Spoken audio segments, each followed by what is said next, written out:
Angélique Kidjo dans un film. Pour moi, ça a été une surprise. Je ne savais pas qu'elle avait des talents d'actrice et j'ai découvert récemment qu'elle avait participé à un film dont je vais vous parler qui s'appelle The CEO. C'est un film nigérian qui est sorti tout droit de Nollywood et que j'ai suivi il y a quelques semaines. Je voulais le regarder depuis l'année dernière, j'avais vu l'affiche, ça m'avait intrigué. Je n'ai pas pu le faire, mais je vous assure que je n'ai pas regretté finalement de l'avoir regardé. J'ai tiré plusieurs leçons de ce film que je vais partager avec vous dans quelques instants. 7 leçons exactement, des leçons de vie, des leçons de leadership que je tire de ce film et que je veux partager avec vous. On en parle dans quelques instants. Je suis Régis Saizy, entrepreneur multipotentiel, conférencier, formateur et artiste. Nombre de mes projets ont été acclamés et primés à l'international. Mes ouvrages se sont écoulés à plus de 20 000 exemplaires à travers le monde et j'ai formé plus de 5 000 personnes à ce jour sur les thématiques liées à l'entrepreneuriat, au business, au leadership et au mindset. Je partage avec vous sur cette chaîne du contenu propulsif pour vous aider à rêver, oser et créer. Hello les rocks, j'espère que vous êtes solides. Alors, Angélique Kidjo, je pense que tout le monde la connaît. Si vous ne la connaissez pas, Google, tic, tic, tic.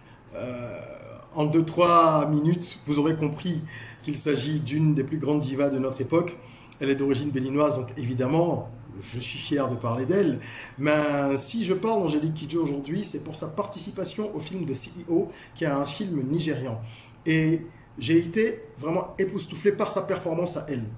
Ça, je l'avoue, et ça n'a rien à voir avec l'admiration que je voue pour la chanteuse, mais franchement, j'ai trouvé qu'elle a très bien campé le rôle. Et je vais vous parler de ce film, qui pour moi est un film que vous devriez voir si vous aimez bien les intrigues. C'est un thriller, hein. C'est un thriller, c'est un peu dramatique, mais il y a de très bonnes leçons dans ce film-là. Déjà, c'est plaisant à regarder parce que les décors sont bien choisis, les acteurs sont très bons. Au-delà d'Angélique Kidjo, on retrouve Aurélie Eliam, qui est une actrice ivoirienne, et d'autres acteurs nigérians. Je ne sais pas s'il y a d'autres nationalités au niveau des rôles principaux, mais en tout cas, le casting, je trouve qu'il a été très bien fait. La bande originale est agréable à écouter. Il y a de beaux plans, il y a un vrai travail derrière, je trouve, artistique au niveau de la réalisation. Donc franchement, c'est un film agréable à regarder. Mais si je vous en parle sur la chaîne des Rocks, la chaîne où on rêve, on ose, on crée, c'est parce qu'on apprend pas mal de choses intéressantes dans ce film. Alors, j'essaye à chaque fois que je fais ces petites analyses sur un film, de ne pas spoiler. Comme je vous l'ai dit déjà, on peut regarder un film de deux manières, de façon complètement distractive, donc là c'est vraiment pour prendre du plaisir, ou de façon analytique avec l'œil du rock. C'est ce que j'essaye de faire. J'essaie de tirer de chaque film des leçons pour moi et pour ma communauté. Et dans The CEO, déjà il faut que je campe le décor. Alors, de quoi parle le film ? Le film parle en fait d'une rivalité, hein, on va dire ça clairement, qu'il y a entre 5 cadres d'une multinationale qui évolue, qui opère dans les télécoms. Donc c'est une multinationale africaine qui réunit 5 de ces cadres de 5 pays différents à Lagos pour un genre de séminaire pendant, je crois, une semaine. Et le but, c'est de pouvoir choisir au terme de ce séminaire le nouveau CEO, justement, d'où le titre du film, de la filiale nigériane. Vous imaginez que c'est la plus grosse filiale du groupe. Donc, l'enjeu est de taille. Il y a donc ces 5 cadres-là qui se retrouvent, qui se connaissent plus ou moins, ou alors de nom. Parce que comme dans toutes les multinationales, hein, on entend parler de certaines personnes. C'est des cadres qui sont capés, qui font déjà du très bon boulot dans leurs différentes filiales, et qui se retrouvent donc là pour ce challenge. Ils vont participer à un genre de jeu assez curieux. C'est pas un séminaire conventionnel. Angélique Kidjo joue justement le rôle d'une consultante internationale assez intrigante, une femme mystérieuse qui a des pratiques pas très conventionnelles et qui en fait pousse à travers un jeu qu'elle fait autour d'un jeu de chaises musicales. Vous imaginez, avec des cadres qui jouent en fait pas leur carrière, mais qui essayent de décrocher un poste de cette envergure. Et ça se passe autour d'un jeu de chaises musicales. Seulement que, avant chaque jour, il y a ce petit jeu-là et il y a un perdant. Donc, au fil des jours, l'étau va se resserrer. Seulement qu'avant que les cadres ne se lèvent pour tourner autour de la chaise, la consultante internationale Angélique Kidjo, qu'il rencontre donc à leur arrivée à Lagos, elle les pousse dans leur dernier retranchement. Elle fait des allusions toujours, c'est-à-dire qu'elle va tenir un petit speech d'1 ou 2 minutes où, de façon très allusive, elle dit des choses sans indexer quiconque, elle parle en parabole, mais elle pointe du doigt certains agissements plus ou moins répréhensibles de ceux qui sont à la table, avant de les laisser aller faire la chaise musicale. Donc, elle crée une atmosphère psychologique qui est déjà lourde et qui est véritablement, je vais dire que c'est presque pestilentiel, quoi. Donc, c'est déjà au niveau du concept, au niveau du scénario, je trouve que c'est très intéressant. Alors, qu'est-ce qu'on apprend véritablement dans ce film? On apprend, première leçon, qu'il ne faut pas fanfaronner. Parmi les 5 cadres, il y en a un qui sort du lot. En fait, quand je dis fanfaronner, je dirais plutôt qu'il faut savoir que lorsque vous êtes talentueux, vous êtes l'ennemi numéro 1 de tous les autres. Il y a un des cadres qui accomplit, apparemment depuis son arrivée dans le groupe, donc 1 an plus tôt, qui accomplit des choses extraordinaires et qui est donc applaudi par sa filiale. Il est sud-africain, il bosse en tout cas de la filiale sud-africaine, applaudi par sa filiale mais pas l'ensemble du groupe. Donc c'est déjà une superstar. Il est arrivé il y a 1 an, vous imaginez déjà la rivalité. Et sur place, plusieurs, dès le premier jour, commencent à chuchoter des choses. Et c'est l'homme, il devient l'homme à abattre. Ce qu'il faut comprendre, c'est que partout où vous irez, si vous êtes quelqu'un de talentueux et que c'est connu, vous serez l'homme à abattre. C'est pour ça qu'on dit, en stratégie de guerre, qu'il faut laisser croire aux autres qu'ils sont plus forts que vous dans bien des cas. Surtout quand vous avez un supérieur hiérarchique et que vous êtes plus doué que lui. Ça se sait, vous le savez, ça se sait. Faites en sorte de lui laisser croire qu'il est plus doué que vous, même s'il sait que ce n'est pas vrai. Les gens ne supportent pas l'intelligence, le succès, le talent. Le talent. Les gens supportent mal le talent. Qu'il soit même talentueux ou non. C'est peut-être dû à différents facteurs, la jalousie, la peur de voir son poste confisqué, la rivalité qu'on sent venir de loin. C'est pour ça que les gens, d'un certain niveau, malheureusement, dans nos environnements ici, ils préfèrent employer des personnes qui leur lèchent les bottes, qui n'ont pas de consistance, parce que ça éloigne la rivalité. Vous devenez un homme à abattre lorsque vous êtes talentueux et que c'est su. Alors vous n'allez pas tuer votre talent pour autant, non. Vous devez vous comporter en conséquence. Savoir que vous serez une personne à abattre dans certains milieux, que votre présence va créer de l'hostilité. Et donc vous comporter en conséquence. C'est très important. Quand on le sait, on vit mieux, on est moins choqué, on s'attend aussi à certains coups qu'on peut prendre et on prépare la parade. Deuxième leçon. C'est une banalité, mais la répétition est pédagogique. Vous l'avez entendu plusieurs fois déjà. Les addictions vous mèneront à votre perte. Il y a un des cadres, je crois que lui, il travaille au Kenya, qui est très bon dans son domaine, mais qui est complètement dépendant au jeu. Il a une dépendance au jeu qui est folle. Il joue au casino, il joue à droite, à gauche, donc il s'est surendetté. Malgré le niveau de salaire, de revenus qu'un cadre pareil peut avoir, il était complètement dans le baba en arrivant à ce séminaire-là. Et ça a désorganisé sa vie au point de le troubler, donc d'avoir un impact sur sa vie de famille, sur sa vie sociale. Il était menacé par les gens auprès de qui il allait emprunter de l'argent parce que non content de dépenser toute sa paye, qui est déjà suffisamment consistante, il empruntait de l'argent. Vous savez, dépenser 1000 francs, 2000, 3000 dans une addiction, dans une activité, pardon, ce n'est pas grave. Quand ça devient une addiction, c'est grave.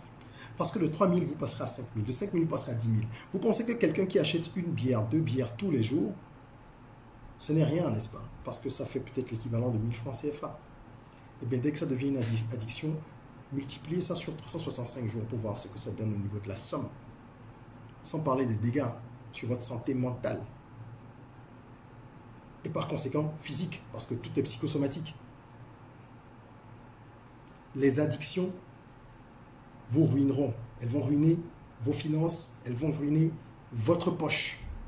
Donc faites en sorte, même si vous avez des passions ou des vices, parce que nous avons tous des vices, faites en sorte de les contrôler un peu.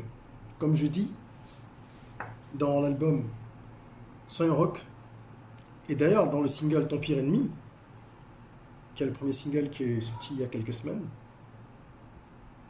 il faut apprendre à maîtriser ses excès, calibrer ses excès. Celui qui parvient à se maîtriser excelle. Il faut calibrer ses excès. Celui qui parvient à se maîtriser excelle. On dit calibrer parce que nous ne sommes pas des idéalistes, nous sommes des êtres humains, nous avons tous des vices. Mais il faut calibrer les choses. Autrement, vous courez à votre perte. La troisième leçon, qui est une leçon très intéressante, qu'on retrouve à plusieurs reprises dans ce film, c'est que la culpabilité ne peut pas vous faire de bien. Il y a plusieurs personnes qui perdent la vie, qui meurent littéralement dans ce film. Parce que, comme je vous ai dit, c'est un thriller. Je ne raconte pas tout le film parce que j'aime pas spoiler. Pour ceux qui ont envie de voir, il faut qu'il y ait un petit suspense qui reste. Mais il y a plusieurs personnes, plusieurs de ces cadres-là qui meurent. Et parmi ceux qui meurent, il y en a qui sont tenaillés par la culpabilité. C'est-à-dire qu'à un moment donné, déjà eux-mêmes ne sont pas en paix avec certains actes qu'ils ont posés. Et à un moment donné, ils sont convaincus, à cause du petit jeu et du challenge psychologique auquel la consultante, jouée par Angélique Kidjo, les expose, les confronte. Ces personnes sont convaincues que leurs secrets sont connus, que leurs manigances sont connues. Et rien que le fait d'avoir cette culpabilité les pousse à faire n'importe quoi. Vous savez, que vous soyez coupable ou non d'une situation, épargnez-vous ce sentiment de culpabilité. Même si vous avez fait quelque chose de grave, une fois que c'est fait, apprenez à vous pardonner. Que vous ayez fait quelque chose consciemment ou non. Parce que le subconscient ne connaît pas il ne cherche pas à mettre en facteur les circonstances qui peuvent expliquer les états d'âme. Non, c'est A, c'est B, c'est X, c'est Z. Si vous vous sentez coupable, vous allez dégager beaucoup de choses qui vont permettre aux gens de savoir que quelque chose cloche. Vous n'allez plus avoir confiance en vous. Première chose. Votre visage peut vous trahir. Deuxième chose. Votre productivité en pâtira. Troisième chose. Vos relations avec les autres en souffriront. La culpabilité ronge. Et une fois que vous n'avez pas la tranquillité d'esprit, en fait, vous êtes foutu. C'est extrêmement important de le savoir. C'est extrêmement important. Donc, faites en sorte de travailler sur vous-même pour vous alléger lorsque vous avez un sentiment de culpabilité. D'où qu'il provienne. Ce n'est pas évident, ça demande du travail, du temps, mais c'est important. Avant qu'on évoque la leçon suivante, la leçon numéro 5, je crois, avant qu'on l'évoque, je vous invite à vous abonner et à mettre un petit like. Abonnez-vous à la chaîne, donc cliquez sur la cloche de notification aussi, et mettez un petit like si vous aimez ce genre de contenu. Ça nous encourage et ça nous montre que toute la communauté gagnerait à ce que nous fassions plus de vidéos de ce genre. La leçon numéro 5 est la suivante. On ne mange pas tous les gombos. Pour ceux qui ne connaissent pas l'expression, les gombos, ce sont ce qu'on peut appeler un deal. J'ai un gombo, j'ai un business, j'ai un deal à gérer. Et parfois, ça peut revêtir une connotation un peu péjorative ou un peu, je dirais, illégal, entre guillemets. C'est un gombo, c'est pas forcément quelque chose d'orthodoxe sur toute la ligne. Je dis parfois, ça peut revêtir cette connotation. Alors, tous les gombos ne sont pas bons à manger. Il y a une des employés de cette multinationale, donc une des cadres, qui a participé à une grosse magouille dans le groupe. Quelque chose qui impliquait, je crois, le gouvernement, enfin des membres du gouvernement, une histoire pareille. Et elle l'a fait, on peut dire peut-être par loyauté, entre guillemets, pour un de ses supérieurs, mais aussi parce qu'il y avait de l'argent en jeu. Et le prix à payer, aussi bien pour elle que pour l'ensemble du management, est juste pas comparable avec ce qu'ils ont gagné. Parce que tous les cadres impliqués dans cette magouille risquent à un moment donné dans le film de voir leur tête coupée. Et quand je dis tous les cadres, c'est le top management. Donc lorsque vous vous retrouvez dans des situations où il y a un gombo, surtout quand c'est quelque chose qui n'est pas totalement clean, je n'encourage pas cela. Restons le plus honnête possible. Mais nous savons tous qu'il y a des cas dans lesquels on est tenté par un business qui contourne un petit peu le règlement et que l'appât du gain parfois peut nous pousser à faire certaines choses pas très recommandables. Essayons de l'éviter, mais si jamais vous devez le faire, pesez le pour ou le contre. Est-ce que ça vaut la peine pour 2 bananes de se retrouver dans une situation désastreuse? C'est pas sûr. Est-ce que ça vaut la peine pour une plantation de bananes de se retrouver dans une situation désastreuse? Peut-être. Chacun jugera et se fera son idée. Mais faites en sorte que s'il vous arrive des cacahuètes, des ennuis, que ce soit pour une raison entre guillemets valable. Quelqu'un dit qu'il est plus agréable de pleurer au volant d'une Ferrari. Je suppose que c'est par antagonisme à peut-être une Clio. C'est peut-être pas faux. Donc faites attention au gombo que vous voulez manger, essayez d'anticiper la répercussion, d'évaluer le risque et de voir si ça en vaut la peine, etc. etc., etc. D'accord? Leçon numéro... Ah, c'était la leçon numéro 4. Ok, donc là maintenant, leçon numéro 5. L'information, c'est le pouvoir. Il y a dans ce film, je dirais, l'acteur principal, donc le protagoniste central, qui en fait sait beaucoup de choses sur les autres. Donc c'est un des cadres. Il bosse dans la filiale nigériane, justement, pour laquelle on veut désigner un nouveau CEO. Et il sait beaucoup de choses sur les autres cadres. C'est celui qui en sait le plus, qui fricote un peu avec tout le monde. Et ça lui donne un avantage considérable. Je n'en dirai pas plus pour ne pas révéler tous les dessous du scénario, mais ça lui donne un avantage considérable qu'il exploite intelligemment, de façon plus ou moins sadique d'ailleurs. L'information, c'est le pouvoir. Si vous savez ce qui se passera dans 2-3 jours, dans 1 an, vous avez un avantage sur les autres. Si vous savez ce qui s'est passé hier ou l'année dernière et que peu de gens savent, vous avez un avantage sur les autres. Parce que généralement, ce que les gens achètent lorsqu'on atteint un certain niveau dans les affaires, c'est l'information. C'est pour ça que les médias sont si puissants. Et c'est pour ça, je crois que je l'ai dit il n'y a pas longtemps encore, que tous les hommes d'affaires qui atteignent un certain niveau, tous les businessmen, ont un média ou des actions, des intérêts dans un média au moins. Vous êtes obligé de contrôler ce qui contrôle l'opinion. Vous devez avoir le contrôle sur les instruments de contrôle. Et les médias sont des instruments de contrôle. Donc, pour revenir au film, l'information, c'est le cœur du pouvoir. Et ce cadre-là, ils vont jouer très intelligemment tout le long du film, d'ailleurs. Leçon numéro 6. On peut te sacrifier à tout moment. On peut te sacrifier à tout moment. Le film est bâti sur une intrigue, bon, que je trouve d'ailleurs pas très bien ficelée. Autant j'ai aimé le film, pour les points que j'ai cités à l'entame, là, autant je trouve qu'au niveau du dénouement, franchement, ça manque un peu de cohérence, ça manque de précision, c'est un peu alambiqué. Et j'ai lu également les critiques qui ont été faites sur le film, par des critiques du cinéma, et ce point est relevé également. Donc ça se termine un peu en queue de poisson, quoi. Mais ça n'empêche pas de comprendre ce que je suis en train de dire au niveau de cette leçon-là, numéro 6. Si vous êtes dans un système donné, sachez qu'à tout moment, on peut vous sacrifier. Lorsque vous êtes le pion de quelqu'un, on peut vous sacrifier à tout moment. Si tu as un président d'association, président de groupe, président d'une république, mais que tu es le pion de quelqu'un, on peut te sacrifier à tout moment. À partir du moment où vous dépendez de quelqu'un, vous êtes sacrifiable par cette personne-là si vous n'arrangez plus ses affaires. La difficulté, c'est que peu de gens sont indépendants. Ça veut dire que beaucoup de gens sont sacrifiables. Même jusqu'aux présidents des plus grandes nations sont tenus par des corporations, n'est-ce pas?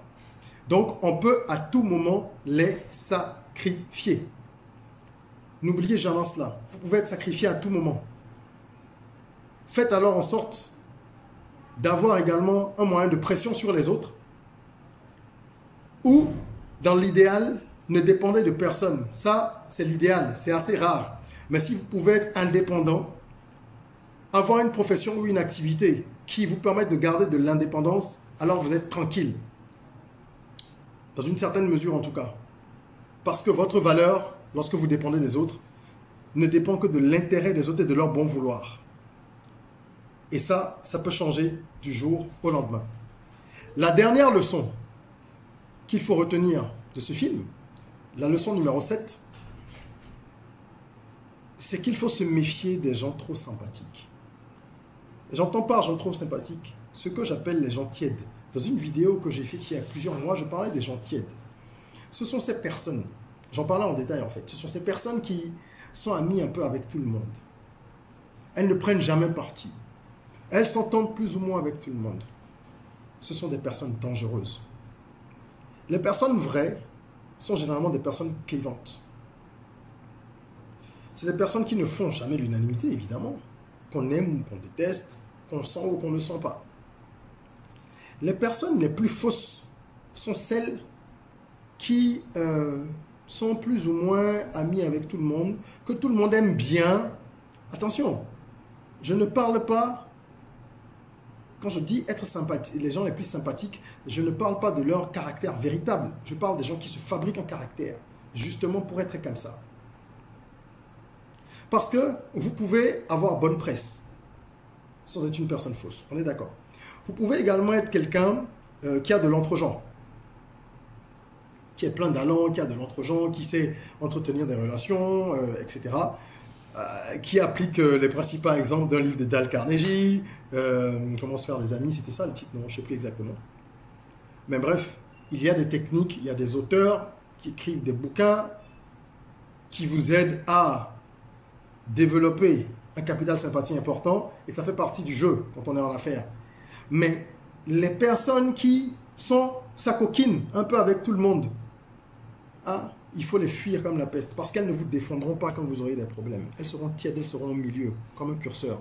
Et de la même manière, ces personnes-là peuvent vous vendre à tout moment, en fonction de leurs intérêts.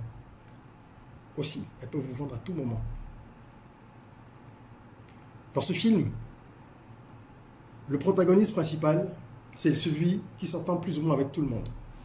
Sauf avec celui qui, dès le départ, apparaît comme le rival, l'homme à abattre, parce qu'il est extrêmement compétent dans son job. Et du coup, ce protagoniste principal, Kolla, je crois il s'appelle, hein, je crois, qui discute avec tout le monde, il sait un peu tout sur tout le monde. Et vous vous rendez compte à la fin du film qu'en fait, il se sert de cet atout. Il a transformé en fait cet état d'esprit, cette façon d'être. Alors, faites attention à ce genre de personnes, mais c'est également une façon de manipuler les autres. Donc, certains l'utilisent. Est-ce que c'est bien ou pas? Je laisse libre choix à votre conscience. Mais certains utilisent ce genre de technique aussi. Et vous devez savoir, à défaut de l'utiliser, si vous ne voulez pas, vous devez savoir que des gens l'utilisent pour apprendre à vous comporter de façon adéquate et ne pas être la proie des autres. Parce que dans le monde professionnel, comme on le voit dans ce film, c'est la jungle.